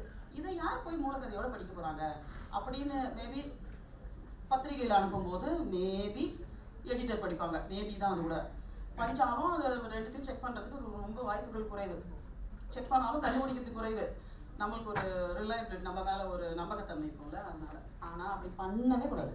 ஸோ அது நமக்கு ரொம்ப கேர்ஃபுல்லாக இருப்பேன் நான். அது இதனால தான் இப்போ இந்த கவிதையை கேட்கும்போது எனக்கு ஞாபகம் வந்து, கவிதையை டிரான்ஸ்லேட் பண்ணும்போது இன்னும் அதிகமாக நடக்கும். ஏன்னா ஒரு கவிஞராக நம்ம மொழியை கொண்டு போய் அது மேலே வச்சுருவோம். இப்போ இதை நான் காலையில் கூட நினச்சேன், நேற்று ஒரு கவிதை கூட இதை நான் போஸ்ட் பண்ணியிருந்தேன். நமக்கு வந்து எல்லாமே சிறுனா கூட மீச்சிறு தான், உயரங்கள் தான் நமக்கு எல்லாமே. எதுவுமே எதெல்லாமே சூப்பர்லேட்டிவாக சொல்லணும் நமக்கு. இப்போ டிரான்ஸ்லேஷனில் கடினமாக இருந்தது அப்படின்னு இருக்கும், மிக கடினமாக இருந்தது ரொம்ப கூலாக நம்ம டிரான்ஸ்லேட் பண்ணிடுவோம். அப்போ கவிதையிலையும் நம்ம வந்து நம்மளுடைய நம்முடைய மொழியை கொண்டு போய் நம்மளுடைய அடர்வை கொண்டு போய் அதில் கொண்டு போய் வச்சுக்குவோம். இது ரொம்ப கேர்ஃபுல்லாக அணுக வேண்டிய ஒரு விஷயம். So that is all the more possible. We should not do that. நன்றி. நமக்கு ஆமாம் இன்னும் 5 நிமிடம் இருக்கு. இவங்க சொல்றது வச்சு அனுராதா ஆனந்துடைய 2 மொழிபெயர்ப்பு. ஒன்று வந்து இப்போ ரீசெண்டாக வெர்ஜினியா உல்ஃபுடைய கவிதைகளை மொழிபெயர்த்தாங்க, அவங்களுடைய இதோட சேர்த்து, அவங்களுடைய வாழ்க்கையோட பயணத்தை சேர்த்து. அதே மாதிரி எமிலி டிக்கன்சன் கவிதை.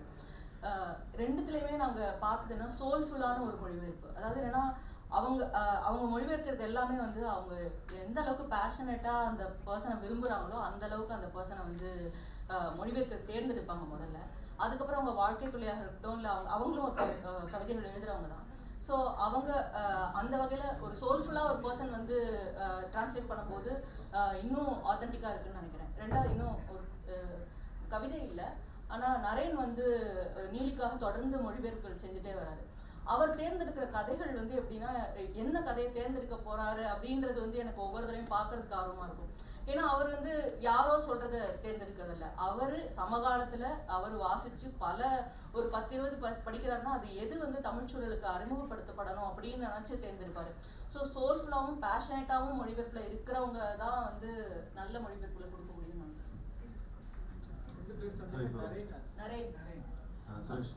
கவிதைகள் குறித்து ஓரளவுக்கு நமக்கு இன்னும் 3 நிமிடங்கள் தான் இருக்கு. ஸோ இப்போ நம்ம ஓரளவுக்கு அங்கேருந்து நம்ம உள்வாங்கினதை பற்றி பேசிட்டோம். இப்போ நம்ம அதாவது சந்தனத்தில் பிள்ளையார் செஞ்சு அந்த கிளி பிள்ளையாருக்கே படைக்கிறதுங்கிற மாதிரி நம்ம கிட்ட இருந்து ஒரு மாய யதார்த்தம், ஒரு நவீனத்துவம் இது வந்து நம்ம திருப்பி அவங்களுக்கு ஒரு மாய யதார்த்தத்தையே கொடுக்க முடியாது. இப்போ நம்மளுடைய அசல் படைப்பை தான் நம்ம வெளி மாநிலங்களுக்கோ உலகத்துக்கோ கொடுக்கணும்னா அதற்கு நம்மிடையே இருக்கின்ற எழுத்தாளர்கள் யாரை கொடுக்கலாம், யார் போக வேண்டிய முக்கிய தேவை இருக்கிறது? இந்த கேள்வியோட நம்ம இதில் மூவருக்குமான கேள்வி தான். இவர் மிஸ் பண்ணிட்டாருன்னு நினச்சா நீங்களும் இது வாங்கி சொல்லலாம், நீங்களும் சொல்லலாம். ஆக்சுவலி இது கொஞ்சம் கடைசியாக இருந்தாலும் இது கொஞ்சம் விரிவாக பேச வேண்டியது. முதல்ல தமிழ்ல இருந்து ஆங்கிலத்துக்கு டிரான்ஸ்லேட் ஆகுறதுங்கிறது இருக்கு இல்லையா?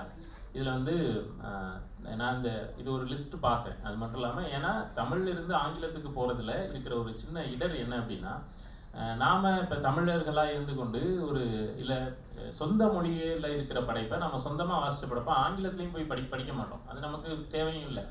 அப்போது இங்கேருந்து போகக்கூடிய படைப்புகளில் முன்னாடி நான் கவனித்த விஷயம் என்னென்னா, பெரும்பாலான மொழிபெயர்ப்புகள் வந்து அகடமிஷியன்ஸால் செய்யப்பட்டதாக இருக்குது, ஆங்கில பேராசிரியர்களால். ஆனால் அது இயல்பு தான், ஏன்னா அவங்களுக்கு தான் ஆங்கில அறிவு அப்படின்றது இன்டெப்த்தாக இருக்கும். ஆனால் இப்போது ஒரு ரீசெண்டாக ஒரு ட்ரெண்ட் வந்திருக்கு. என்னென்னா, இப்போ காலச்சுவடு பதிப்பகம் வந்து அவங்க முக்கியம்னு நினைக்கிற படைப்புகளை வந்து ஒரு ரிவ்யூ அவங்க வந்து தேர்ந்தெடுத்து அவங்க ஒரு டிரான்ஸ்லேட்டரை தேர்ந்தெடுத்து அது மூலியமாக அவங்க வந்து ஆங்கிலத்துக்கு கொண்டு போகிறாங்க. அது மாதிரி தமிழக அரசு வந்து இந்த போன வருஷம் நடந்த ஒரு புத்தக கண்காட்சியில் இன்டர்நேஷ்னல் புக் ஃபெஸ்டிவல் ஒரு 3 நாள் நடத்தினாங்க. அதாவது ஒரு கொலாபரேஷன், எந்தெந்த படைப்புகள் தமிழ்ல இருந்து ஆங்கிலத்துக்கு போகணுங்கிறதுக்கான ஒரு உரையாடல் நடக்கிறதுக்கான அந்த லிட்ரரி ஏஜென்ட்ஸோட பேச்சுவார்த்தை நடத்துறதுக்கான ஒரு களத்தை அமைச்சு கொடுத்தாங்க. இது ஒரு வகையான முன்னெடுப்பு. இந்த முன்னெடுப்புகளால் ஏற்படக்கூடிய பயன் என்ன முக்கியமா அப்படின்னா, இது இண்டிவிஜுவலாக போகிறதில்ல, ஒரு செல்ஃப் இன்ட்ரெஸ்ட்னால இந்த டிரான்ஸ்லேஷன்ஸ் நடக்கிறது இல்லை. இதுக்கு ஒரு கண்காணிப்பு இருக்கு. கண்காணிப்புங்கிறது இங்கே நெகட்டிவ் சென்ஸ்ல சொல்லலை, ஏன்னா கிரியேட்டிவ் ஒர்க்குக்கு தான் வந்து கண்காணிப்பு இருக்கக்கூடாது, அந்த விஜிலன்ஸ் அங்கே இருக்கக்கூடாது. ஆனால் டிரான்ஸ்லேஷன் பண்ணும்போது இந்த விஷயங்கள் தான், ஏன்னா நம்ம ஒரு ஆங்கிலத்தில் கொண்டு போய் முன்வைக்கும் போது நாம் நம்முடைய கல்ச்சர் என்ன, நம்முடைய தகுதி என்னன்னு நாங்கள் முன்வைக்கிறோம். இப்போ அந்த இடத்துல ஒரு சுமாரான படைப்பை கொண்டு போய் நம்ம நிறுத்தணும். இவர் இப்போ சொன்ன மாதிரி அங்கேருந்து வந்த ஒரு தாக்கத்தினால இங்கே எழுதப்பட்ட கதையை மறுபடியும் அங்கேயே கொண்டு போய் கொடுத்தா அவன் யாரும் படிக்க மாட்டான், பேர் மட்டும்தான் மாறி இருக்கு. ஏன்னா நமக்கு 19ஆம் நூற்றாண்டில் தமிழ் சிறுகதைகள் தொடங்கும் போது அதான் நடந்துட்டு இருந்துச்சு. அங்கே வந்து ராபர்ட் அப்படிங்கிற ஒரு பேரில் அந்த கதை நடக்கும், இங்கே ராமசாமிங்கிற பேர்லேயே நடக்கும். காளி சொன்னார், அந்த ரஷ்யன் லிட்ரேச்சரில் இருக்கிற பனியெல்லாம் நமக்கு தெரியாதுன்னு. தெரியும் 19ஆம் நூற்றாண்டில். எப்படின்னா, அவங்க நம்ம ஊரில் ஏதோ பனி பெஞ்சு ரோடு அரைச்சிருந்ததா தமிழ் கதையிலெல்லாம் எழுதியிருக்காங்க. அதுதான் நமக்கு ஆரம்பத்தில் சிறுகதைகளாக வந்திருக்கு. ஸோ அது சொல்கிறது அந்த மாதிரி ஃபேக் ஆகிடும். ஸோ அப்போ அப்படி நடக்கக்கூடாதுன்னா இந்த ஒரு என்ன சொல்கிறது, ஒரு ரிவ்யூ சிஸ்டம் வந்து அவசியம். இன்னொன்று நடக்கிறது என்னென்னா, இப்போது இங்கே கூட வந்திருக்காங்க சுசித்ரா பிரியமதா அப்படின்னு 2 மொழிபெயர்ப்பாளர்கள் ப்ளஸ் எழுத்தாளர்கள். அவங்க தமிழ் ஆங்கிலம் இரண்டுலையுமே மிக நுண்ணுணர்வு அந்த என்ன சொல்கிறது, 2 மொழியோட அழகுமே தெரிஞ்சவங்க. இப்போ பிரியமாதாவுடைய அந்த அறம் தொகுதி ஆங்கிலத்தில் டிரான்ஸ்லேட் ஆகி போய் ஆங்கிலத்திலிருந்து தெலுங்குக்கு வந்து தெலுங்குலேயே அது நல்ல வரவேற்பு பெற்றிருக்கு. கொஞ்ச நேரத்துக்கு முன்னாடி அதற்கு வெளியீட்டு விழா இங்கேயே கூட நடந்தது. அப்போ அது எப்படி நடக்கும் அப்படின்னா, அதை வாசிக்கணும். நிறைய பேர் வாசிச்சு இதை நம்ம மொழிக்கு கொண்டு வரணும் அப்படின்னு நினைக்கிற அளவுக்கு நம்முடைய டிரான்ஸ்லேஷன்ஸ் வந்து ஒரு ஒர்த்தான டிரான்ஸ்லேஷன்ஸாக இருக்கணும். அப்படி இங்கே நான் நிறைய பேரை சொல்ல முடியாது, நிறைய பேர் டிரான்ஸ்லேட் ஆகிட்டும் இருக்காங்க. அதனால இப்போ சு வேணுகோபால் இருக்காரு, கண்மணி குணசேகரன் இருக்காரு. இந்த மாதிரி நம்முடைய நிலத்தையும் அது சார்ந்த சிக்கல்களையும் எந்த படைப்பாளி சித்தரிக்கிறாங்களோ, நான் இப்போ சும்மா உதாரணத்துக்கு தான் 2 பேர் சொன்னேன், மொழிபெயர்க்கப்பட வேண்டியவர்கள் நிறைய பேர் இருக்காங்க. அவர்களை ஆங்கிலத்துக்கு நாம் எடுத்துகிட்டு போகணும். அதுதான் வந்து அவங்களுக்கு நம்முடைய தகுதி என்ன அப்படிங்கிறத புரிய வைக்கும். இதில் என்னோட அப்சர்வேஷன், என்னுடைய இன்னொரு பப்ளிஷர் வேடியை பண்ணி உட்காந்துருக்காரு, வணக்கம் சார். ஒரு அப்சர்வேஷன், சு வேணுகோபாலுடைய தாய்வானல் கதை வந்து எனக்கு நேரம் இல்லாதப்போ, நேரம் குறைவுன்றதுனால சில கதைகள், ஒரு கதையை மொழிபெயர்த்தேன் ஃப்ரம் தமிழ்லேருந்து ஆங்கிலத்துக்கு. அதே போல் தமயந்தியுடைய வண்ணத்து பூச்சிகளும் மாறும் ஒரு கதையை வந்து இங்கிலீஷில் ட்ரான்ஸ்லேட் பண்ணப்பேன். டியூப்ளினில் இருக்கிற யூனிவர்சிட்டியில் கம்யூனிகேஷன்ஸ் கிளாஸில் டானியா அப்படின்னு ஒரு ப்ரொஃபஸர் வந்து, இப்போ நம்மளுடைய கல்லூரிகள்லாம் வைப்போம்ல, இன்றைக்கி என்ன நடத்துகிறோம் அப்படின்னு அந்த போர்டில் தமயந்தியோட பேர் எழுதி அந்த கதையுடைய ட்ரான்ஸ்லேட்டட் வருஷன் அவங்க கிளாஸில் படித்து காண்பித்து அது ஒரு டிஸ்கஷன் அன்றைக்கி நடந்தது. ஸோ எனக்கு கிடைக்கிற கொஞ்ச நேரத்தில் நான் இதை செய்கிறேன். நம்மளுடைய துர்பாக்கியமான நிலைமை என்னென்னா, நான் அரசு கல்லூரியில் ஒர்க் பண்ணுறேன், இதை பேசுகிறது கூட எனக்கு சரியான எனக்கு தெரியல. இதை வந்து பெரிய லெவலில் யூனிவர்சிட்டியில் கிராண்ட்ஸ் எல்லாம் வாங்கி ப்ரொஃபஸர்ஸ், லிட்ரேச்சர் ப்ரொஃபஸர்ஸ், அவங்க something has to be done. I don't know அது என்ன எப்படி பண்ணுறதுன்னு. நான் வந்து ஒரு காமர்ஸ் ப்ரொஃபஸர். ஸோ இது பெரிய லெவலில் தமிழ்லேருந்து இங்கிலீஷ்க்கு போகணும் அப்படின்னா நிறைய பேர் இருக்காங்க. சில சமயங்களில் ஆங்கிலத்தில் கொண்டாடப்படுற சில படைப்புகளெல்லாம் பார்க்குறப்ப நம்ம தமிழில் எவ்வளோ எழுதியிருக்கோம் இதை விட அப்படின்னு நிறைய தோணும் எனக்கு. யூ மே டிஃபர், ஈக்குவல் இப்படியும் இருக்கும் அப்படியும் இருக்கும், பட் இதில் ஒன்றுமே இல்லையே அப்படின்னு தோணும். அதெல்லாம் அப்படி கொண்டாடிட்டு இருப்பாங்க. அப்போ இதை பண்ணலாம். இப்போ நான் என்னோட கவிதை தொகுப்பே வராமல் நான் மொழிபெயர்ப்பில் இருக்கேன். So we don't have time actually, and அப்படி சொல்லக்கூடாது, still that's what it is. And finally நான் காரைக்குடி அழகப்பா பல்கலைக்கழகத்தில் வந்து ஒரு சமுதாய வானொலி ஒரு ப்ரோக்ராமில் ஒரு 25 வாரம் நம்முடைய தமிழ் கவிஞர்களுடைய கவிதைகளை வாசித்து அதுக்கு பொருள் சொல்லிட்டு இருந்தேன். அப்போ தான் முறையாக எனக்கு அப்போ தான் தெரியுமே பாவனன் சார் வந்து ஆரம்பத்தில் கவிதை தொகுப்பு வெளியிட்டிருக்கிறாருன்றதே எனக்கு அப்போ தான் தெரியும். நான் தேடினப்ப அப்போ அவருடைய ஒரு கவிதையை நான் வாசித்தேன். எனக்கு ரொம்ப சந்தோஷம். பாவனன் சாருடைய அந்த கவிதை தொகுப்பு, ஊட்டாத தாயின் கணக்கின்ற மார்பை போலன்ற ஒரு வரி வந்து அவருடைய அந்த முதல் கவிதை தொகுப்பில் இருந்துச்சு. என்னமான ஒரு வரி. அப்படி நான் அவருடைய நிறைய கவிதைகளை வாசித்தேன், எனக்கு ரொம்ப பிடிச்சது. அப்புறம் ஃபோன் பண்ணி அவர்கிட்ட இது 1.5 வருஷத்துக்கு முன்னாடி நடந்தது, நான் பேசினேன். அதனால் அவரை எப்போ நான் ஜஸ்ட் ஒன் சென்டென்ஸ் முடிச்சிட்டேன்.